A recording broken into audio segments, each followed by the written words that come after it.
네, 안녕하세요. 마법의 성 MC 최연우입니다. 안녕하세요. 안녕하세요. 마법의 성. 드디어 왔습니다. 네. 마법의 성에서 황진철을 맡고 있는 황진철입니다. 네, 저는 안녕하세요. 비뇨기과 의사입니다. 네. 오늘 제 모습이 좀 이렇게 우스꽝스럽게 보이진 않을지 모르겠어요. 저희 대표님이 친절하게도 이렇게 어울리지도 않는 모자를 위에다가 얹혀놓으시고, 그리고 오늘 너무 어때요? 너무 춥지 않아요?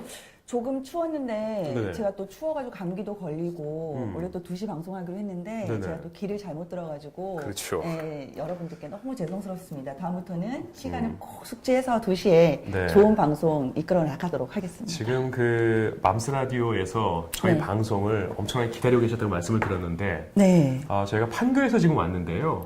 네. 오다가 제가 여러 군데 많이 경험하고 왔습니다. 드라이브 하는 마음으로. 그렇죠. 그렇죠? 한 네. 30분 올 수 있는 거리를 1시간에 걸쳐서. 아이고, 어때요? 저기 MC 연우 씨 하여간에 우리가 맨날 사적으로 뵙다가 네. 또 이렇게 뵈니까 좀 느낌이 좀 새로워요. 네, 이렇게 존댓말 하기도 참 쑥스럽기도 그렇죠. 하네요. 네. 서로 멱살 잡고 이런 사이였는데 네, 결혼 당연히 하셨어요. 그렇죠? 네네. 성에 대해서 얼마나 알고 계신다고 생각하세요? 저는 보시는 바와 같이 성에 대해서 아직 잘 모릅니다. 순결한 것 같아요, 성은. 네. 보는 바와 같이. 네, 보는 바와 같이. 보기에는 여기 지금 식구가 떠있고 마법의 성도 아이들이 부르는 그런 마법의 성이 아니라 지금 네네. 여기 성성자가 써 있는데 순결하시군요. 근데 저희가 지금 이게 맘스 라디오 이거를 보시는 우리 그 애청자분들이 네네. 그러니까 엄마들이 주 대상이에요. 그렇죠? 그쵸. 당연히 19세가 넘을 것 같은데 여기 앞에는 지금 7세 여아가 한 명 앉아 있어요. 내용은 19금이라고 해놓고 그쵸. 그러니까 조금 밤이 왔다 갔다 하네요. 그래요. 순결하시죠. 근데 생각보다 좀 성에 대해서 많이 모르는 것도 많은 것 같아요. 제가 사실 오늘 여기 맘스 라디오까지 나오게 된 데는 큰 고민이 있었는데 네네. 과거에 우리가 한동안 일정 기간 동안 그 아이들에 대한 폭력 사건들이 많았어요. 그런데 이 아이들에 대한 폭력이 주로 부모님한테 이루어지는 폭력이 많았어요. 아이는 벌써 초등학교 들어갈 나이인데 거의 몸은 한 4살밖에 안 되고 심지어는 또 아이들이 성폭력을 당하는. 네네. 그래서 어른들한테 네. 특히 부모들한테 성을 얘기할 수 있는 그런 시간이 있었으면 좋겠다가 네. 사실 저희 출발점이었어요. 네. 그렇죠? 근데 그 와중에 이렇게 부부의 성이라든지 네. 초년, 중년, 노년의 성을 이렇게 좀 광범위하게 다룰 수 있다면 좀 더 의미 있고 그쵸. 그런 시간이 아닐까라고 생각을 해요. 그래서 남편이나 아내나 네. 저도 남편이죠. 새 아이의 아빠니까요. 각자 고민이 많은데요. 네. 그래서 이렇게 이 많은 고민들을 마법의 성에서 아주 속 시원하게 풀어드리도록 하겠습니다. 네. 오늘 첫 번째 주제는 선생님께서 좀 소개를 해주시겠어요? 그럴까요? 네. 오늘 우리 원래 작가님께서 네네. 작가님께서 주신 주제는요. 이런 질문이 들어왔다고요. 출산 과정, 아이를 낳는 과정을 남자는 보면 안 된다. 이런 주제로 한번 시작을 해보려고 합니다. 네, 근데 정말 이런 얘기 많잖아요. 출산할 때, 특히 그 분만 과정에서 남편이 보면은 안 된다라는 말씀들은 많이 하시는데 궁금해요. 진짜 안 되나, 되나? 사실 이제 이따가 사연이 좀 나올 텐데요. 네네. 이 사연을 먼저 나중에 이제 좀 듣고 나서 얘기하면 좋을 텐데 사실 저는 분만 과정을 맨 처음 본 거는 그러니까 의대생 때 그 실습 과정이었어요. 우리 본과 3학년이 되면 이제 공부를 마치고 이렇게 실습을 도는데 사실 그때 엄청 큰 저한테 충격이었습니다. 이제 첫 분만하는 아이 엄마였어요. 그 당시 나이도 한 23살, 4살밖에 안 되는 젊은 엄마였거든요. 근데 무려 16시간 동안 진통을 합니다. 하루가 24시간인데요. 24시간 동안 거의 3분의 2 이상을 진통을 해요. 네. 심지어는 진통을 하다가 아이 엄마가 쓰러지고 기절하기도 해요. 그래서 계속 깨우면서 이렇게 아이 낳는 걸 보는데요. 그러니까 엄마가 정말 극한의 공포와 극한의 어떤 힘듦을 느끼잖아요. 네. 그렇게 힘들어 하는데 아이가 나오자마자 아픔이 사라져요. 그리고 아이를 바라보는 그 눈빛이 네. 이건 나를 힘들게 하고 나를 괴롭힌 어떤 그런 게 아니라 세상에서 그렇게 평안해 보이고 온화해 보이는 눈빛을 네. 제가 처음 본 것 같아요. 아, 저도 아이를 낳았잖아요. 아, 그렇죠. 네. 뭐 그네분만, 수정분만? 아, 저는 진통을 37시간을 했어요. 근데 마지막에 네. 아이가 나올 때 이렇게 돌면서 나온다고 하는데 안 돌아서 어쩔 수 없이 저는 제왕절개를 했습니다. 아, 너무 고생하셨네요. 네네네. 진짜. 아. 근데 그때 제가 진통을 하고 있을 때 네. 의사 선생님들이 굉장히 자주 들어오시더라고요. 그리고 이제 왜 진통을 할 때는 네네네. 우리가 옷도 이렇게 밑이 다 보이게 되고. 그렇죠. 옷을 입고 나올 수는 없죠. 네네. 근데 네. 그거를 다른 의사 선생님들께 자꾸 보시니까 음. 조금 저는 좀 민망하더라고요. 아, 근데 그건 좀 이따 말씀을 드릴게요. 네네. 지금 말씀드릴까? 민망하죠. 좀 창피해요. 근데 사실 그 순간이 어떻게 보면 나한테는 너무 절대절명의 순간이어서 사실 네. 처음 아기를 낳는 과정에서는 창피하다는 느낌을 많은 분들이 느끼지 못하는 것 같아요. 근데 처음에 이렇게 아이를 가졌습니다 하고 질초음파 보고 할 때에는 네. 그때는 좀 부끄러움이 많이 들고 그럴 수 있겠죠. 저도 제가 비뇨기과 전문 분야가 여성 비뇨기과를 주로 하다 보니까 이렇게 본의 아니게 내진을 많이 하게 돼요. 그럴 때 사실 좀 불편해하시는 분들 많이 계시죠. 근데 제가 학생 때 그때 그 아이 낳는 모습을 보고 그때 제가 저희 엄마한테 전화를 드렸어요. 엄마, 너무 감사합니다. 이렇게 힘들게 저를 낳으셨군요. 그때 정말 잘하겠다고 마음을 먹었는데 물론 뭐 오래 가진 못했지만 보통 아내분들이 네네네. 엄마들이 아이를 낳고 나서는 부모님에 대한 감사, 엄마에 대한 감사하는 마음이 엄청 생기거든요. 그렇죠. 근데 남편이신데도 그런 마음이 생기나 보네요. 아, 그때는 이제 제가 학생 때 본 거였고 그 아내가 출산하는 과정을 봤을 때에는 이 사연을 읽고 한번 얘기해 그래 볼까요? 볼까요? 네, 그러면은 한 엄마의 사연입니다. 전 가족분만으로 신랑이 들어와서 탯줄도 끊어주고 아기도 씻어주고 노래도 불러주고 편지 읽어주고 다 했는데 그거 비디오 찍어 놓은 걸 도저히 못 보겠어서 지금까지 한 번도 안 봤습니다. 라는 사연을 보내주셨어요. 여러분들께서는 어떻게 생각하시는지 네. 의견을 마음껏 올려주시기 바랍니다. 네, 그래요. 사실 이게 제가 궁금한 게 있어요. 네. 저 가족분만 아주 훌륭합니다. 신랑이 들어오셨고 탯줄 끊어주셨고 아 정말 따뜻하신 분 같아요. 아기도 씻어주시고 노래도 불러주시고 오랫동안 너를 기다렸으니 너를 기다린 그런 편지도 읽어주시고 했는데 네. 비디오 찍어놓은 걸 도저히 못 보겠어서 이거 바빠서 못 볼 수도 있는 거 아닙니까? 살다 보면 바빠서 못 볼 수도 있지만 네. 그 여성분들이 임신을 하고 출산하는 그 과정에서 그때 엄청 힘들고 고통스럽거든요. 네네네네. 근데 아무래도 모습이 아름답지도 않고 거기다가 또 남편분이 있었으니까 네네. 잘 모르겠네요. 남자들은 어떠신데요? 사실 남자들이 어떤 게 아니라 이게 비디오를 찍어놓고 안 봤다고 하는 거는 네. 그때 이제 너무나 그게 고통스러운 순간이었다. 내지는 내가 부끄러움을 뭐 떠올리기가 싫다. 어떤 이유인지 정확히 모르겠어요. 그런데 제가 이거 작가님하고 요 내용을 얘기하다가 그러니까 이 글을 통해서 이 사연을 통해서 이렇게 좀 이어지려고 하는 사연은 네. 아이 낳는 과정을 남편분이 보고 나서 이제 아내에 대한 매력이 뚝 떨어져서 그런 어떤 에로틱한 감정이 좀 생기지 않더라. 근데 진짜 그런가요? 그런 경우가 사실 있긴 있어요. 저도 이제 성과 관련된 의학을 주로 하고 상담을 주로 하다 보니까요. 그런데 일단 결론부터 말씀을 드리자면 일단은 왜곡된 우리의 성환상 때문에 그런 경우가 아주 많아요. 일반적으로. 왜곡된 성환상. 자, 이걸 제가 요거 도구를 잠깐 이용해 볼게요. 네. 우리가 이제 분만을 할 때 이런 커튼 같은 거를 치죠. 이런 식으로 커튼을 치고 이 커튼 위쪽에 우리 아내의 그러니까 얼굴 쪽이 나올 거고 몸통이 있고 이쪽이 이제 아이가 나오는 쪽이에요. 그렇죠? 아빠가 어디에 서서 내 아내와 그리고 나의 아이를 기다리느냐가 중요해요. 아빠의 시선이 질 쪽 밑으로 가 있다면 어떨까요? 글쎄요. 그 상황에서라면은 아빠가 밑에 있거나 위에 있거나 그건 보이지 않을 것 같긴 한데. 그렇죠. 사실 관점의 차이가 되게 중요한데요. 혹시나 이제 아이를 출산하고 분만 예정이신 부부들이 계신다면 아빠의 위치는 바로 아내 머리 쪽에 위치해야 해요. 아내 손을 잡고 아내 얼굴을 보면서 같이 호흡하는 거예요. 그러면 아내를 바라보다가 아이가 나올 때 어떻게 나와요? 이쪽에서 나오겠죠. 그렇죠? 어떤 일이 벌어지냐? 아내는요, 내가 얼마나 부끄럽고 힘든지는 머릿속에 인식하고 있지만 네. 그거를 느낄 겨를이 없습니다. 네. 그 고통은요, 살면서 느낄 수 없는 고통이에요. 우리가 가장 극한의 고통을 설명할 때 세 가지 고통을 설명합니다. 첫 번째 고통은 늘 말하는 게 출산의 고통이에요. 출산의 고통. 두 번째는 비뇨기과 질환 중에 있는 뭐 요로결석, 갑자기 옆구리 아파요. 너무 죽도록 아파해요. 세 번째는 대상포진 진통. 네. 뭐 그걸 지외하면 뭐 암, 뭐 이런 여러 가지 있겠지만 네. 출산의 고통은 그게 커요. 그런데 부끄러움을 잊게 돼요. 잊게 돼요. 이 시각에서 아내를 바라보고 보게 되면 이거는 숭고한 사랑이 먼저 떠오르게 됩니다. 이게 정말 중요한 얘기거든요. 그런데요, 보통 촬영을 할 때, 그러니까 요즘 촬영하는 분들이 많아요. 촬영할 때 어떻게 촬영해요?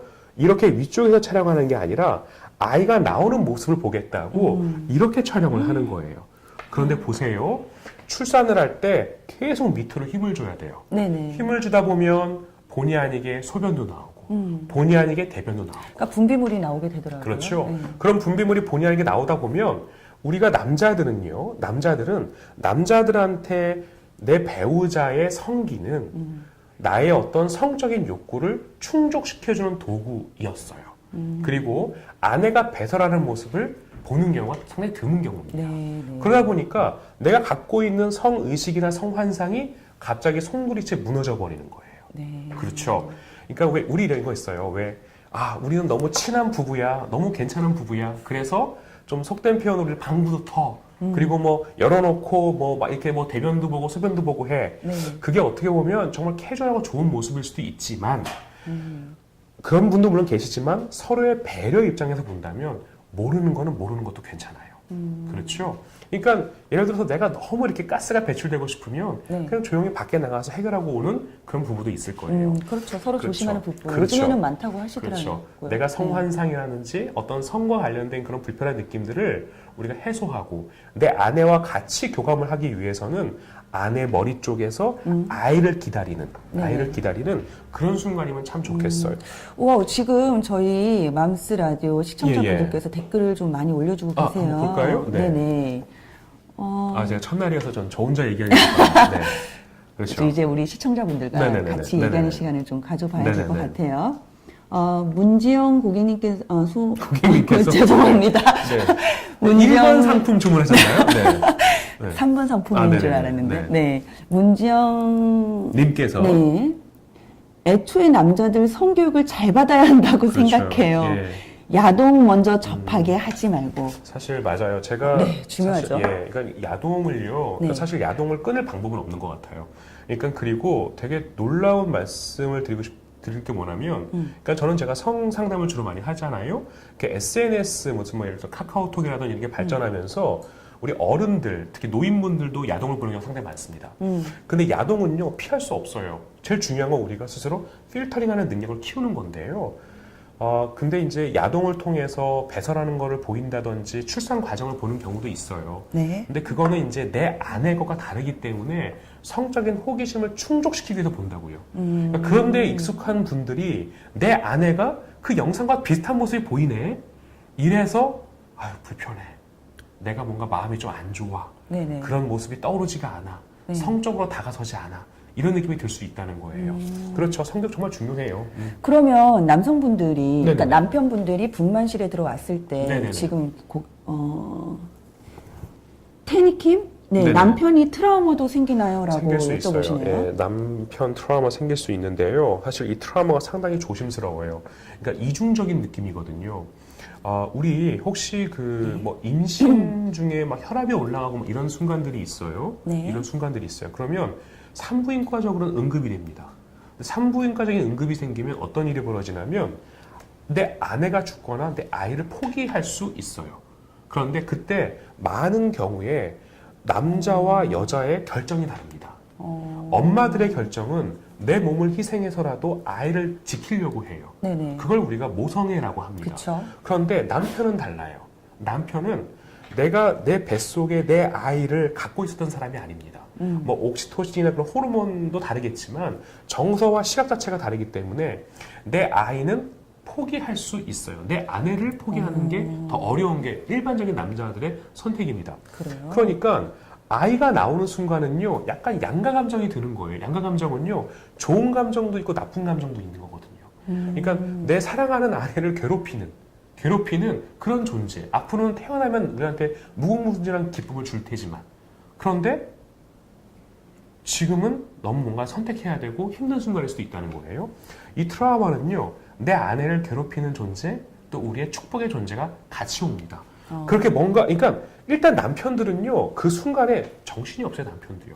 아내가 신음하고 너무 힘들어하니까. 네네. 거기 쫓아가죠. 네. 쫓아가는데, 쫓아가다가 그 모습을 보는 거예요. 그러니까 이쪽 시선이 아니라 밑에 시선에서. 네. 그러면서, 내가 그동안 뭔가 이렇게 뭔가 좀 피하고, 뭔가 좀 보지를 원치 않았던 모습들이 나오는 거예요. 남자 또한 내가 배설하는 거를 보여주는 걸 좋아하는 사람 없거든요. 네네. 정상적인 사람이라면 그런 것들이 마음의 상처로 올 수 있어요. 마음의 상처로 오게 되면 그런 부부 관계에도 문제가 생길 수 있겠네요. 생길 수 있어요. 그러니까 이 정도의 극한의 트라우마는 아니지만 좀 비슷한 게 어떤 경우가 있냐면 네. 우리가 어른들이 이제 그 부부가 이렇게 부부관계를 하다가 네. 이렇게 한 2살, 3살짜리 아이가 갑자기 엄마 방에 들어와서요. 네. 이제 눈이 마주치게 돼요. 근데 아이하고 눈이 마주쳐요. 그럴 때 정말 어떻게 해야 되나요? 그렇죠. 그럴 때는 그냥 주저 가만히 있어야죠. 아이가 그렇죠. 노는 얘기를 할 때까지. 그런데 그랑 비슷해요. 그때 아이랑 눈을 마주치면서 그걸로 인해서 남편분들이 발기부전, 발기가 안 되는 경우도 많거든요. 그러니까 트라우마는 너무 다양해서 이 트라우마의 종류를 한정 지을 수가 없어요. 그러니까 이런 어떤 사소한 것들부터 해서 아이를 낳는 순간까지. 네. 그런데 출산 과정을 남자들이 보면 안 된다라는 거는 저는 이건 지금 마음에는 안 맞는 것 같아요. 지금 컨셉에는. 예, 또 다른 질문 한번 봐볼까요? 네, 수술은 네. 남편이 볼 수 없어서 좋다라는 그렇죠. 정민혜님의 댓글도 저는 근데 이 말에 공감해요. 네. 왜 공감하세요? 저는 수술을 했는데 네, 안 봐서 좋아요? 배우자분이 안 보셔서? 네, 저는 그래요. 그랬구나. 네. 사실 저는요. 저는 저 아이 셋을 다 저희 동네 한티역 근처에 있는 산부인과 그냥 동네 조그만 산부인과에서 낳는데요. 네. 아이를 낳는 거는요 사실 질병이 아니에요. 그거는 정상의 과정이에요. 그렇죠. 예, 사실 뭐 이렇게 뭐 아이를 낳을 때 뭐 어디 무슨 좋은 병원 가서 낳아야 돼, 어느 산후조리원 가야 돼, 뭐 이런 말들 많은데 네. 뭐 병원 가서 그것도 다 의미 없는 거예요. 그러니까 정상적으로 나올 수 있는 상황이고 네. 경험이 많은 산부인과 선생님이 계신다면 참 좋은 건데 네. 저는 아이를 낳는 과정은 부모와 같이 하는 게 좋다고 생각해요. 심지어는 제왕절개하는 순간까지도요. 그리고 뭔가 이렇게 좀 깨어있는 병원들은 남편분을 대동하게 하는 병원도 있다고 들었어요. 네. 근데 사실 예전에 뭐가 있었냐면 수술을 할 때는 뭐가 중요하냐면 감염이 중요해요. 감염을 예방하기 위한 일환으로 네네. 이제 외부인을 들어오지 못하게 하는 거거든요. 네. 그런데 여기 보면 제가 상당히 놀란 게 뭐냐면요. 탯줄을 끊어주는 거요. 아빠들 엄청 숭고해집니다. 숭고해집니다. 처음에는 이 아이가 엄마하고만 교류를 나눴어요. 네. 사랑을 나누고 행복감을 느꼈습니다. 그쵸. 그런데 엄마하고 아이의 교류를 끊는 거죠. 근데 이 끊는 행동은요, 이제 아빠와도 나눠. 우리는 같은 가족이야. 엄마뿐만 아니라 아빠가 앞으로 그런 사람이 될 거야. 그리고 내 아내 너무 고생 많았어. 그리고 내 아이가 이렇게 건강하게 잘 태어났구나를 느낄 수 있는 나만의 성스러운 의식이 될 수도 있어요. 그 의식이 정말 살면서 그렇죠? 오래 가셔야 될 텐데. 그리고 우리 태교할 때 이렇게 막 배에다가 이렇게 뭐 대고 막 뭐 해주고 막 노래도 불러주고 글도 읽어주고 하잖아요. 네. 그런데 이 엄마의 사연 봐요. 아빠가 아이 나오자마자 노래도 불러줘요. 네. 편지도 읽어줘요. 이런 아빠 많지 않으실 텐데. 아이는 분명히 기억 못할 겁니다. 하지만 이 아이의 무의식에는 네. 아빠라는 존재가 분명히 크게 들어있을 거예요.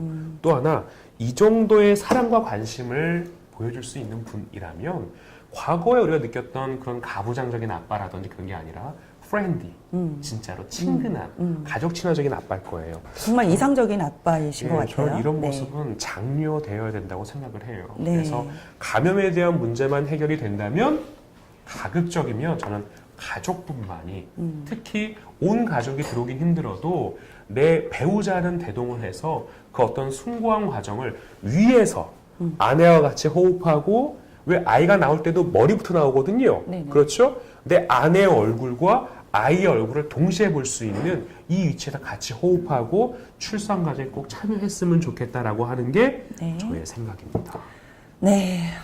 여러분 어떠셨어요? 저희 황쌤께서 너무 너무 전문가 입장으로서 네. 말씀을 해주시니까 네. 저도 사적으로 아는 관계이긴 하지만 이런 네. 얘기를 자세히 듣기는 또 처음이라서 네. 네, 많이 저는 배우는 시간이 됐는데. 네네. 그러셨나요? 저기 오늘 사실, 여기 오면서 이제 저희가 이제, 요거 몇 개만, 문지영님, 네. 맞아요. 탯줄 끊을 때 되게 뭉클했다고 하더라고요. 저도 제가 탯줄 3번 끊었거든요. 그때 뭉클하셨어요? 저 눈물 났어요.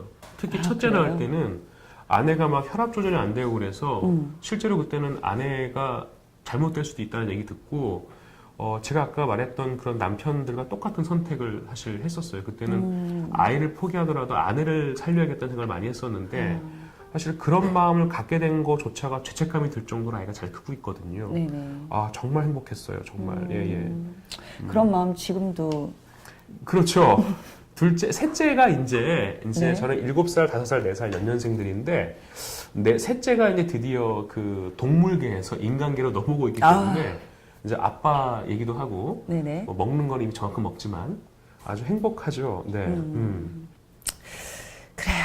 네. 지금까지 우리 황쌤께서 정말 좋은 말씀 많이 해주셨는데, 우리 시청자분들께서도 많이 공감을 하셨을 것 같아요. 우리 요거 좀 더 읽어주고 네. 끝내면 안 돼요? 자꾸 끝내려고 하지 말고, 한 5분만 더 합시다. 그럴까요? 예. 요거 우리 문지영님께서, 네.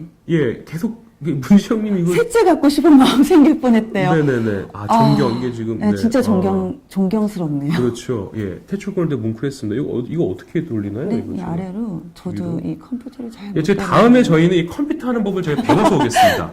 오늘은 저희가 모든 질문을 다 읽지 그러니까 못하고요. 오늘 저희가 처음이라 좀 중구난방이어도 좀 제가 이해를 사실 많이 오늘 해주세요.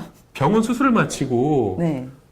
여기 오는 기간 동안 너무 힘들어서 근데 저도 오늘 되게 행복한 순간이었고요. 저도 일주일 뒤에 네. 그렇죠? 일주일 뒤에 다시 뵙고 그때는 어떤 주제로 뵐지 모르겠지만 일주일 뒤에는 저희가 좀 더 만나서 사전 미팅도 좀 하고 준비를 좀 많이 해서 자꾸 해야 될 거예요. 너무 죄송스럽고 그런 마음이 이제 드네요. 우리 자꾸 사적으로 만나지 말고 공적으로 만나서 사적으로도 좋잖아요. 그렇죠. 네. 저기 분만실 상황에서 남자의 심리. 분만실에서 우리 혹시 엄마의 입장은 어땠어요? 저는 남편에게 아름답고 예쁜 아내 모습으로 기억이 되고 싶은데 네네. 그 순간 너무 진통하느라고 힘들어서 네. 그리고 또 다른 의사 선생님들이 자꾸 들어와서 아래쪽을 자꾸 이제 보시니까 여러 가지 아프면서도 여러 가지 마음이 들더라고요. 저는. 쟤네들이 자꾸 왜 오나? 나한테 네, 관심 있나? 정말. 막 이러면서. 네, 그래서 안 왔으면 좋겠는데 자꾸 이렇게 보셔야 된다고 하시니까. 그리고 또 좀 야속했던 건 남편분이 나의 고통을 알아주는 것보다도 그 뉴스에 굉장히 집중하고 있어가지고. 그때 이제 우리 그때가 김혜수 씨랑 유해진 씨랑 사귄다는 뉴스가 나오면서 그 순간에 그 순간에 저한테 그걸 막 알려주시면서 좀 섭섭하더라고요, 저는. 그때 이 남자가 도대체 뭔 얘기를 하는 건가, 그렇죠? 그러니까 나는 죽을 것 같은데 김혜수와 유지혜지 사귄대. 아이를 저 혼자 낳는 듯한 느낌? 그럴 수가 있겠구나. 네, 저는 그랬어요. 저만 그런가요? 그렇죠. 아니 근데 뭐 어떤 사연 보면 무슨 뭐 애기 늦게 나온다고 뭐 당구 치러 갔다가 애기가 나왔다, 뭐 술 한잔 하고 왔더니 애기가 나왔다, 뭐 네. 이런 얘기까지 있었는데요. 그래요. 뭐 분만실 안에서 가장 긴박하고 숭고하고 아름다울 수 있는 순간에 출산 과정에 남녀가 함께할 수 있다면 그게 서로 사랑하는 배우자가 네네. 또 아내 입장에서는 진짜 거의 내 모습의 끝을 보여주는 거죠. 그쵸. 그런데 남자 또한 마찬가지예요. 남자 또한 그런 모습을 언제 볼 수 있냐면 말년에. 우리나라 대한민국 평균 수명이 어떻게 되는지 아세요? 지금 네. 그냥 100세 인생이라고 그죠? 그렇죠. 100세라고 칩시다. 네. 그러면 남자는 일단은 85세면 죽을 가능성이 높아요. 그러면 여성분들도 오래 사신다고 그렇죠? 네네. 그러면 그 어떤 끝 모습은 남자의 끝 모습은 결국 누가 더 오래 보게 될까요? 꼭 봐야 되나요? 혹시 보고 싶지 않은데. 두 분 사이에 큰 문제가 있어요. 그 김현 사건 이후로. 그렇죠. 그렇지는 않은데, 남성들도 우리의 끝 모습을 사랑하는 아내한테 보일 수밖에 없습니다. 결국은. 그렇죠. 좀 속된 표현으로 진짜 벽에 똥치라고 그게 우리 아이들이 됐든 아니면 우리를 간병하는 간병인이 됐든 사랑하는 나의 아내가 됐든 시간은 돌고 돌아서 서로의 모습들을 받아들일 수밖에 없는 순간이 와요. 그쵸. 물론 나한테는 좋은 경험이 아니고 트라우마로 남을 수도 있겠지만 자꾸 아내하고 사랑은요 찾아가고 노력하는 겁니다. 제가 세상에서 제일 싫어하는 말 중에 하나가 속궁합이 안 맞아서 헤어진다는 말이거든요. 속궁합은요 치료될 수 있고 바꿀 수 있는 그런 상황입니다. 그래요? 마음이 변해서 헤어진다고 하면 그건 맞는 말이겠지만 속궁합이 안 맞아서 우리가 헤어져 그건 정말 틀린 말이에요. 그거는 내 마음이 변했기 때문에 우리는 헤어진다는 말하고 동급입니다. 서로의 끝을 보여줄 수 있는 사이가 둘이에요. 그렇죠? 하늘이 맺어준 인연, 그 하늘이 맺어준 인연을 통해서 하늘이 내려준 새로운 인연을 만나는 과정이 출산 아닙니까? 네, 출산 얘기하는데 막 속궁합까지 나오고. 19금이잖아요. 19금 써있죠, 지금. 다음 그렇죠. 방송 저는 솔직히 기대되는데요, 속궁합? 네, 뭐 하여간에 뭐 다음엔 또 우리 작가님께서 네네. 또 뭐 어떤, 작가님도 좋은데요. 우리 여기 보신 애청자분들 그냥 지내시다가 궁금한 사연, 이런 거에 대해 얘기 듣고 싶다는 게 있다면 언제든지 사연 올려주십시오. 저희가 아주 멋지게. 제가 모르면 다른 분을 초대해서라도 꼭 해결해 드리도록 하겠습니다. 네, 그럼 이제 어떻게 정리를 할까요? 네, 배고픈데 밥 먹으러 갑시다. 네. 네, 우리 맘스라디오 시청자 여러분 어떠셨는지는 모르겠으나 앞으로 저희가 좀 더 준비를 잘 해서 유익한 방송 만들어 가도록 노력하겠습니다. 네, 그러면 또 다음 주에 뵙겠습니다. 네, 가급적 2시에 뵙겠습니다. 가급적 2시 기다려주시기 네, 바랍니다. 2시 반에 뵐 수도 있을 것 네. 같습니다. 어떻게 인사할까요? 이렇게 하고 감사합니다로 끝나면 그럴까요? 다시 시작했던 것처럼 그렇게? 이렇게 하고 감사합니다. 엄마가 날 낳았을 땐 어떤 마음이었을까? 엄마도 나처럼 어렸을까? 문득 엄마가 보고 싶다. 엄마가 보고 싶은 엄마를 위해 맘스라디오.